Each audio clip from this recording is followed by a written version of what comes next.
నమస్తే, welcome to okay TV. నేను మీ బాను. ప్రస్తుతం మనతో పాటు బీఆర్ఎస్ నాయకులు, మాజీ కల్లు కార్మిక కార్పొరేషన్ చైర్మన్ రవికుమార్ గౌడ్ గారు ఉన్నారు. ఒకసారి మాట్లాడదాం. అన్న చెప్పండి, ఈ ఫార్ములా రేస్ విషయంలో కేటీఆర్ గారిని అరెస్ట్ చేస్తారని చెప్పి చాలా రోజుల నుంచి ఒక పెద్ద స్కామ్ జరిగిందని చెప్పి చెప్తా ఉన్నారు. ఈ రోజు సాయంత్రం వరకు ఏదో ఒకటి తేలిపోతుంది, అరెస్ట్ అయిపోతుంది అని చెప్పి మాట్లాడుతూ ఉన్నారు. నిజమే జరిగిపోతుంది.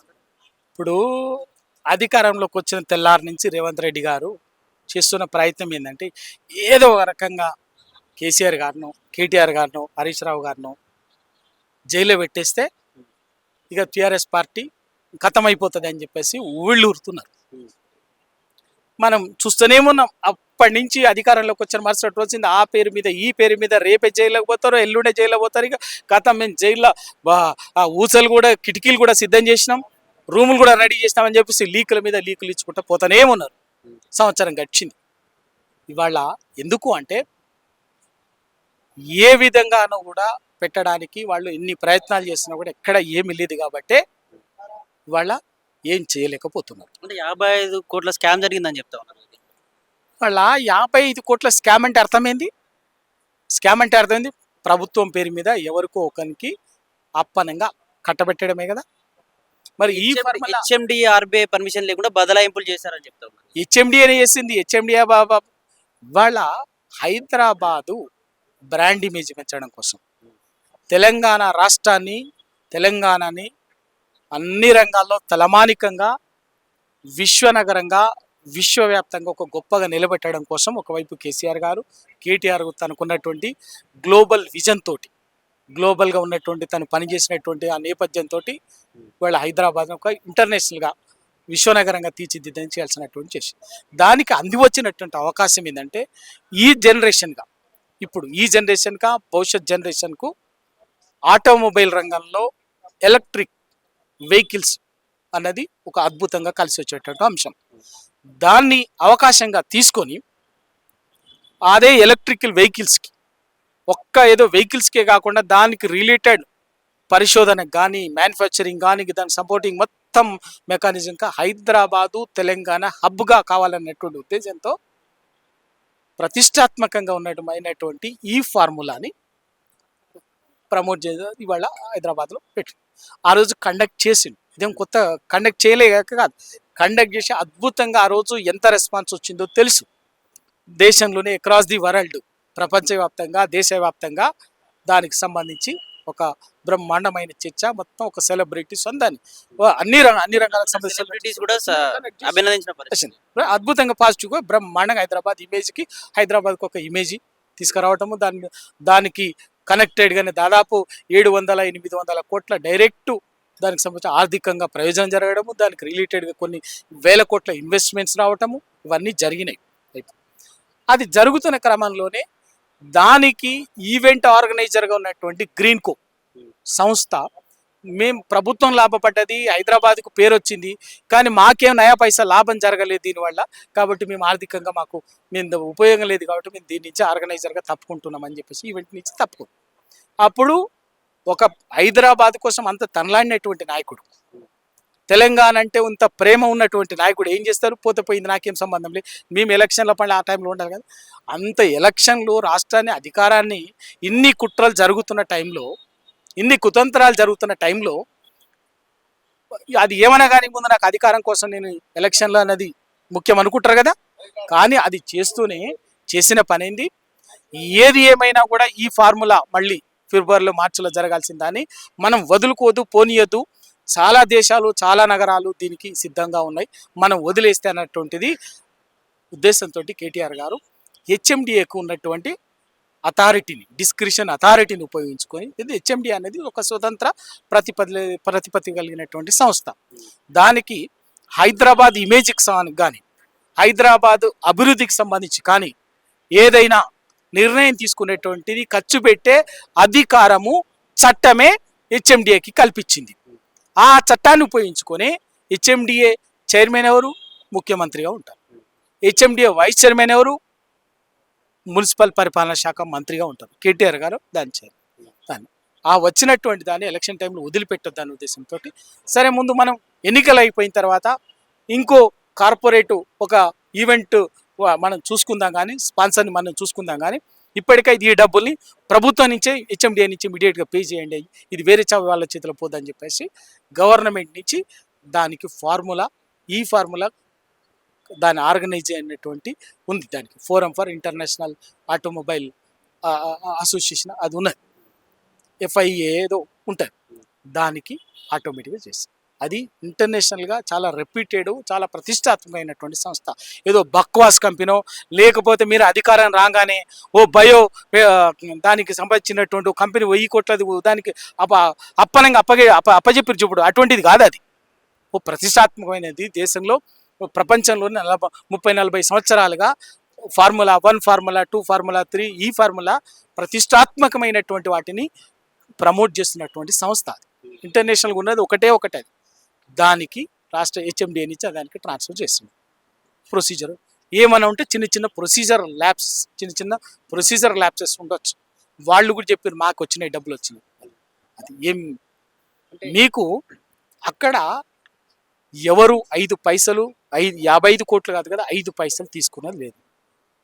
తెలంగాణకు ఉన్నటువంటి దాన్ని ఇంకెవరో ఎగేసుకుపోయే అవకాశం ఉందన్నటువంటి ఉద్దేశంతో రాష్ట్ర ప్రభుత్వమే దానికి వాళ్ళకి డబ్బులు కట్టిండ్రు. వాళ్ళు మాకే డబ్బులు పంపించుండ్రని కూడా దాని డైరెక్టర్ కూడా అధికారిగా వాళ్ళు కూడా అధికారికంగానే చెప్పింది. నేను అడుగుతున్నా, మరి ఇదే విషయాన్ని ఈ ఫార్ములాని దాని డైరెక్టర్ ప్రభుత్వం మారిన తర్వాత రేవంత్ రెడ్డి గారికి డిసెంబర్ మంత్లో ముఖ్యమంత్రి గారికి దాని డైరెక్టర్ వచ్చి కలిసి ఇది పరిస్థితి, మరి ఫిబ్రవరి మార్చిలో నిర్వహించాలి, మరి మేము ఏం చేయాలి మాకు అని చెప్తే అది ఇప్పటి వరకు ఎందుకు చెప్పలే?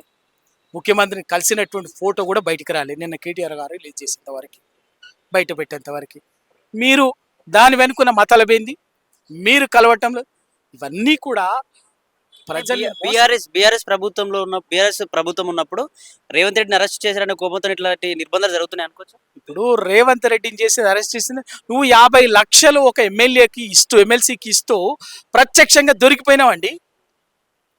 దొరికిపోయినావు. ఒక ఏసీబీ ఆఫీసులో ఎక్కడనో తీసుకుంటుండా, మామూలు గవర్నమెంట్ ఆఫీసులలో ఎక్కడన్నా కూడా ఒక అవినీతి అంటే ఏంటిది? ఒక లంచంగా ఇవ్వజూపినా లంచం తీసుకున్నా నేరం. నువ్వు లంచం 50 లక్షల లంచము ప్రత్యక్షంగా ఇస్తూ ఎవరికి ఒక ఎమ్మెల్సీకి ఇస్తూ దొరికిపోయినావు. అప్పుడు దొరికిపోయిన తర్వాత ప్రత్యక్షంగా అరెస్ట్ చేయకపోతే నేను తీసుకుపోయి రిసార్ట్లో పెడతారా? దీనికి ఏమైనా సంబంధం ఉందా? రేవంత్ రెడ్డిని అరెస్ట్ చేసిరు కాబట్టి ఇంకేదంటే రేవంత్ రెడ్డిని అరెస్ట్ చేయడం కేసు వేరు, అది ప్రత్యక్షంగా లంచం ఇస్తూ దొరికిపోయినటువంటి కేసు. వాటికి పోలిక లేదు. పోల్చాలనుకునేటువంటి వాడు మతి భ్రమించినటువంటి వీటిని పోల్చి చూస్తాడు. వంకర బుద్ధున్నటువంటి వాడే పోల్చి చూస్తాడు. లంచం ఇస్తుంటే ప్రత్యక్షంగా దొరికినటువంటి వాడిని దొరికి జైల్లో పెట్టకపోతే తీసుకుపోయి రిసార్ట్లో పెట్టి వాడిని దావతిస్తారా? బుద్ధున్నదా మాట్లాడేటటువంటి సన్నాసులకి? ఆ కేసుల్ని ఈ కేసుల్ని పోలుస్తారా? ఇదేంటిది? ఎక్కడ అవినీతి జరిగింది? బుద్ధి ఉందా మాట్లాడేటటువంటి వాళ్ళకి? 12 నెలలుగా ఏదో ఒక పేరు మీద కేటీఆర్ గారిని ఆ పేరు మీదనో ఈ పేరు మీదనో అక్రమ కేసు బనాయించి జైల్లో పెట్టాలని కక్షపూరిత రాజకీయాలకు చేస్తుంది. 1, 2, 420 మోసపూరిత హామీలు ఇచ్చి ఒక్కటి నెరవేర్చకుంటే వాళ్ళ ప్రజాక్షేత్రంలో చీల్చి చెండాడుతుంది. వదిలిపెట్టకుండా చీల్చి చెండాడుతున్నారు. వీళ్ళని ప్రజల్లో దోషిగా నిలబెట్టింది బీఆర్ఎస్ పార్టీ. అందుకే ఇవాళ కక్షపూరితంగా నైతిక స్థైర్యాన్ని దెబ్బతీయడం కోసం ఈ దిక్కుమాలిన కుట్రపూరిత రాజకీయాల్ని, ప్రతీకార రాజకీయాల్ని చేస్తున్నారు. డైవర్షన్ పాలిటిక్స్ చేస్తున్నారు. వీటేటికి కూడా టిఆర్ఎస్ నాయకత్వం భయపడేది లేదు. ఉద్యమంలో ఇవన్నీ మీ కుట్రలు, మీ కుతంత్రాలు చూసింది. మీరు ఆ రోజు తెలంగాణ వ్యతిరేకులకు, ఆంధ్ర తొత్తులకి భజన చేసినటువంటి వాళ్ళు, వాళ్ళ కోసం పనిచేసినటువంటి వాళ్ళు, వాళ్లకు ఏజెంట్లుగా పనిచేసినటువంటి వాళ్ళు, ఇవాళ మీరేం తెలంగాణ ప్రజలు ఉద్ధరిస్తారని చెప్పేసి అనుకుంటామా? బరాబర్ ఇవాళ మీరు పనిచేస్తున్నది కూడా 12 నెలలుగా ప్రజలు ఏదో పరిస్థితుల్లో మీకు అధికారం ఇచ్చారు.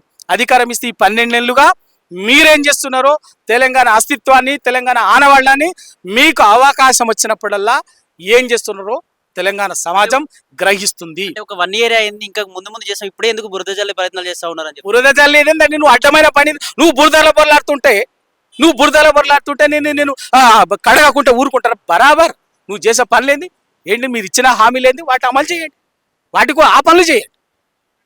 హైడ్రా పేరు మీద పేదవాడిది మధ్యతరగతి కూలుస్తానని హామీ ఇచ్చినవా? వాడిని ఉసురెందుకు పోసుకుంటున్నావు? మూసి ప్రక్షాళన పేరు మీద 1,00,000 కోట్లు దొబ్బి తిని పేద మధ్యతరగతి అనేటువంటి తన్ని తరిమేస్తా వాడిని గుంజుకొని ఇంటర్నేషనల్ ఏదో మాల్కుల కోసం మల్టీప్లెక్స్ల కోసం 1,000 కోట్ల విలువైన భూముల్ని అప్పచెప్తా అని చెప్పేసి నువ్వు ఎన్నికల మేనిఫెస్టోలు చెప్పినవా? 1,000 మంది ఎందుకు మూసి ప్రక్షాళన ఎందుకు తరిమేసిరు? మిమ్మల్ని ఏం మాట్లాడిరు? ప్రజలు ఎందుకు తిరగబడ్డారు? అలాగే లగచర్ల ఇష్యూ విషయంలో కూడా కేటీఆర్ హస్తం ఉందని చెప్పి ఇప్పుడు లగచర్లలో నరేందర్ రెడ్డి కూడా అందరూ రిలీజ్ అయిపోయినారు. మరి దీనికి సంబంధించి ఏం మాట్లాడలేదు కాంగ్రెస్ పార్టీ? మరి వాళ్ళని అడగాల్సిన ప్రశ్న అది. లగచర్ల ప్రజలు లంబాడీలు మా ఎకరం భూమి 2 ఎకరాల భూమి వద్దని చెప్పేసి అధికారంలోకి వచ్చిన రోజు స్వయంగా ముఖ్యమంత్రి సొంత నియోజకవర్గం 6 నెలలు వాళ్ళు 7 నెలలు నెత్తిన అందరు కలిసి ఉన్న పోయి వినతి పత్రం పెట్టుకున్నారు, వినతులు ధర్నాలు చేసిరు, రాస్తారోకలు చేసినాం. మరి పిలిచి ఎందుకు మాట్లాడి సమస్య పరిష్కరించలే? అయినా కూడా వినచకుండా మీ చేతుల అధికారం ఉంది కదా అని ఆ బలహీనమైనటువంటి బంజారా బిడ్డల్ని, ఆదివాసి లంబాడి బిడ్డల్ని దౌర్జన్యంగా భూమి గుంజుకొని మీరు మీ వ్యాపార పారిశ్రామిక సామ్రాజ్యాన్ని నిర్మించుకుంటామంటే ఆ ప్రజలు కడుపు మండి ధర్మబద్ధంగా మిమ్మల్ని తరిమిరు. దాన్ని మీరు ఖచ్చితంగా ప్రజలు ఒక సమస్య మీద బాధిత ప్రజలు పోరాటం చేస్తుంటే రోడ్డుకి పోరాటం చేస్తుంటే ఒక ప్రధాన ప్రతిపక్షంగా తెలంగాణ కోసం 14 ఏళ్ళు 15 ఏళ్ళు నిలబడి పోరాటం చేసి తెలంగాణ సాధించినటువంటి టీఆర్ఎస్ లాంటి పార్టీ ఓ బాధితుల పక్షాన్ని నిలబడకుండా నీ పక్షాన్ని నిలబెడతా. అది బరాబర్ కేటీఆర్ గారు ఆ లఘుచర్ల బాధితులకు ఆ రోజు బరాబర్ నిలబడతాం.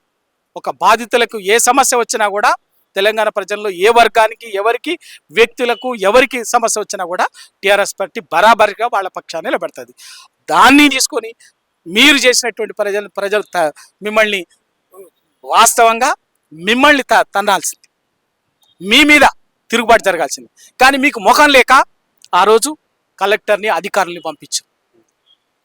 ప్రజలు ఆ ధర్మాగ్రహంతో ఆ బాధతోటి తిరగబడ్డారు. దాన్ని ధర్మాగ్రహంగా చూడాలి. దాంట్లో ఉన్నటువంటి వాళ్ళ న్యాయాన్ని ధర్మాన్ని విజ్ఞతతోటి విచక్షణతోటి పరిష్కరించాలి. ఆ పని చేయలే మీరు. అధికారం ఉంది కదా అని 37 రోజులు 25-30 మంది లంబాడీలని జైల్లో పెట్టారు, చిత్రహింసలు పెట్టారు, కుటుంబాలను లైట్లు ఇంటర్నెట్ అన్ని బంద్ చేసి కరెంటు బంద్ చేసి వాళ్ళు హింస పెట్టిండ్రు. అయినా కూడా వాళ్ళు ధైర్యంగా నిలబడి పోరాటం చేస్తారు. ఎందుకు? మాకు టీఆర్ఎస్ మా పక్షాన నిలబడింది అన్నటువంటి ధైర్యంతో లఘుచర్ల బాధితులు లఘుచర్ల ప్రజలు నిలబడ్డారు. ఖచ్చితంగా నిలబడతారు. అలాగే నిజంగానే కేటీఆర్ గారు అరెస్ట్ అయితే మీ నాయకులలో ఎలాంటి స్పందన ఉండబోతారు నెక్స్ట్? ఇంకింత రెట్టింపు ఉత్సాహంతో పనిచేస్తాం. కేసులను కొత్తనా? ఒక్కసారి దొంగతనం చేస్తే జైల్లో పనిచేసి జైల్లో పడ్డ లంచం చేస్తూ దొరికిన మీరే ఇంత మాట్లాడితే తెలంగాణ కోసం 25-30 సంవత్సరాలు తనలాడి కొట్లాడినటువంటి వాళ్ళం. మీలాంటి వాళ్ళు ఎంతో మంది మెడలు వంచి తరిమి తెలంగాణ సాధించినటువంటి వాళ్ళం. అంటే ఈ కేసులో తొందరగా కేసులకు అది ఏమైనా ఎందుకు? అరే అంత న్యాయ పోరాటం చూసుకుంటాం, బరాబర్ న్యాయ పోరాటం చేస్తాం, ప్రత్యక్ష పోరాటం చేస్తాం. వాటిని ఆ రోజు చెప్పిన అధికారం పోయిన రోజు చెప్పినాం, మళ్ళీ ఫీనిక్స్ బడిలాగా ఉవ్వెత్తున ఎగిసి నిలబడి తెలంగాణ కోసం నిలబడతామని చెప్పేసి చెప్పినాం. భయపడేది ఏమీ లేదు. థ్యాంక్ యూ అన్న, థ్యాంక్ యూ.